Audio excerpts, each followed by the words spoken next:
Hello बच्चों, next question है 8th का खा। इसमें हमें एक अवकल समीकरण दिया है dy upon D X minus Y बराबर कॉस एक्स। तो जब भी कोई अवकल समीकरण दिया हो तो पहले तो हम देखेंगे क्या हम इसमें से एक्स वाई को एलिमिनेट कर सकते हैं।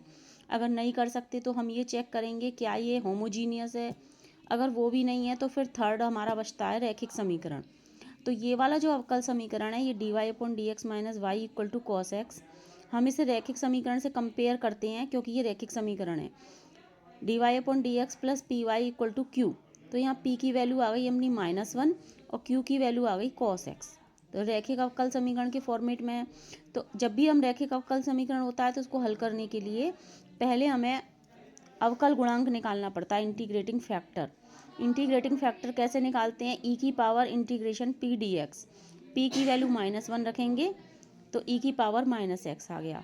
अब सॉल्यूशन निकालने का तरीका होता है y into integrating factor equal to integration integrating factor into Q D X plus C. तो यहाँ y इंटू इंटीग्रेटिंग फैक्टर हमारा ई की पावर -x आ गया equal to integration integrating factor की वैल्यू ई की power -x into cos X plus C. अब हमें इस इंटीग्रेशन को सॉल्व करना है, इस वाले इंटीग्रेशन को, ठीक है। तो इसको सॉल्व करने के लिए मैं इस इंटीग्रेशन को आई मान लेती हूँ। अब ये क्योंकि कम बाय पार्ट्स होगा तो अब हमें इसे फर्स्ट और सेकंड फंक्शन मानने पड़ेंगे।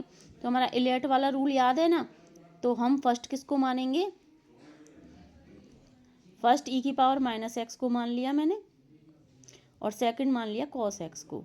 तो ई की power -x as it is, cos x का integration sin x minus E की पावर -x का डिफरेंशिएशन माइनस ई की पावर -x और cos x का इंटीग्रेशन sin x dx, ठीक है। क्योंकि यहाँ पर रूल यही होता है, first function as it is, second function का integration minus integration differentiation of first function into integration of second function, और इनको सॉल्व करने के बाद जो भी सारा आएगा सबका इंटीग्रेशन। तो ये सॉल्व होके आ गया, cos x का इंटीग्रेशन sin x होगा और e की पावर -x का डिफरेंशिएशन माइनस e की पावर -x होगा। तो ये माइनस और माइनस प्लस हो गए।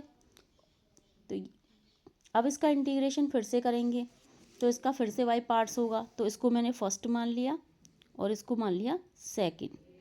तो e की पावर -x एज इट इज़, sin x का इंटीग्रेशन हो गया -cos x, फिर माइनस ई की पावर -x का इंटीग्रेशन क्या हो जाएगा? माइनस ई की पावर -x और sin x का इंटीग्रेशन हो गया -cos x।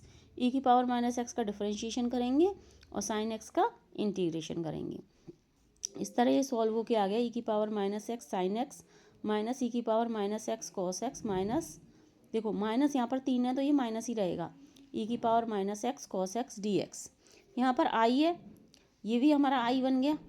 तो ये आई और आई कितने हो गए? 2i, क्योंकि ये नेगेटिव है तो इधर आके पॉजिटिव हो जाएगा। तो आई और आई 2i हो गए। यहाँ बचा ई की power -x sin x minus E की power -x cos x। E की पावर -x कॉमन आ गया तो यहाँ आ गया sin x minus cos x। यहाँ 2 था तो ये 2 डिवाइड में आ जाएगा।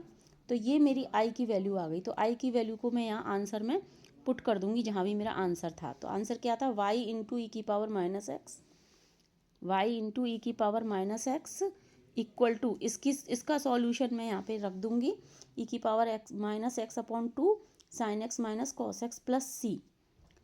अब देखो यहाँ पर y ई की पावर -x ई की पावर x का पूरे में मल्टीप्लाई कर दूँ तो ये कैंसिल हो जाएगा, ये कैंसिल हो जाएगा और यहाँ पर ई की पावर x आ जाएगा। देखो कैसे, ई की पावर x का मल्टीप्लाई कर दिया तो यहाँ y आ गया 1/2 sin x minus cos x plus C E की पावर x।